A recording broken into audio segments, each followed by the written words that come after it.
इस बीच बीजेपी आगे निकली, 99 सीटों पर रुझानों में बीजेपी आगे नजर आ रही है। कांग्रेस से पहली बार आगे इस वक्त बीजेपी नजर आ रही है। ये देखिए, बीजेपी 99, कांग्रेस 98, जेडीएस 16, अदर्स के खाते में 3। लेकिन मत भूलिए, ये रुझान है अखिलेश। तो 8:42 का वक्त हो गया और देखिए फासला कैसे बढ़ता जा रहा है बीजेपी और कांग्रेस के बीच में। बीजेपी आगे निकल चुकी है। अब से थोड़ी देर पहले बीजेपी जो बहुत ज्यादा पिछड़ रही थी, अब देखिए बीजेपी गेम में वापस। बीजेपी 100 सीटों पर आगे नजर आ रही है रुझानों के मुताबिक, कांग्रेस 98 सीटों पर। तो बीजेपी क्या अब सत्ता के करीब पहुंच रही है, यह बड़ा सवाल। रुझानों के मुताबिक, अभी के रुझानों के मुताबिक बीजेपी 100 सीटों पर आगे। मुलाकात नहीं हो पाई तो क्या कुछ नया खेल देखने को मिलेगा?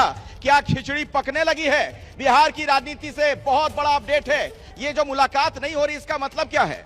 नहीं, देखिए, ये अंदर कलर तो पहले ही था, इसलिए वो साफ अब नजर यहाँ पर आ रहा है। और ये बहुत सारी जो अलायंस की दुकान मैं कह रही हूँ इस वक्त खुलती हुई नजर आ रही है, तो इसीलिए तो नीतीश कुमार मिलते हैं। मैं प्रकाश के पास चलना चाहूंगा, पटना से मेरे वरिष्ठ सहयोगी जुड़ गए हैं। प्रकाश, क्या और जानकारी मिल रही है, क्या अपडेट है? अपडेट ये है कि अब से कुछ देर पहले सम्राट चौधरी, जो बीजेपी के प्रदेश अध्यक्ष भी हैं और डिप्टी सीएम भी हैं, वो नीतीश कुमार से उनके आवास एक मार्ग पहुंचे थे, लेकिन उनकी मुलाकात नहीं हो पाई क्योंकि तब तक दोपहर के लंच के लिए वो निकल गए थे मुख्य आवास में अपने कार्यालय से। तो इस वजह से उनसे मुलाकात नहीं हो पाई और वो वापस लौट आए।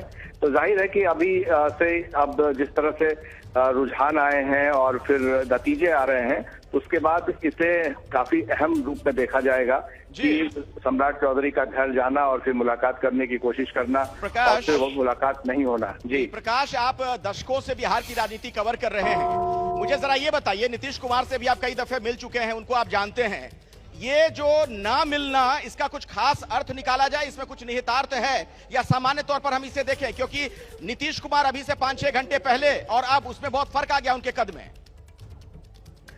देखिए, ये तो बात सच है कि राजनीति में जिस तरह से उतार चढ़ाव होता है, उसी हिसाब से चालें चली जाती है, रणनीति बनाई जाती है। जब अब से कुछ देर पहले जब सम्राट चौधरी पहुंचे थे, तो उसके पहले संजय झा और विजय चौधरी, ये दोनों जो राज्यसभा सांसद हैं, संजय झा और विजय चौधरी मंत्री हैं, उनके साथ ही थे और चर्चा कर रहे थे नतीजों को लेकर के। लेकिन जब वो लंच पर निकल गए तो फिर ये लोग भी निकल गए। तो जाहिर है कि कुछ ना कुछ तो बातें हुई होंगी राजनीतिक तौर पर कि आगे की रणनीति क्या होनी चाहिए। तो ये खुल करके कह पाना अभी संभव नहीं है कि आखिर किन विषयों पर बात हुई और नीतीश कुमार की रणनीति आगे क्या होगी। ठीक है, और देखिए सोशल मीडिया पर क्या कुछ चल रहा है वो भी मैं दर्शकों को बताना चाहूंगा, क्योंकि अब ये जो नतीजे हैं इसने कई तरह की संभावनाओं को जन्म दिया है।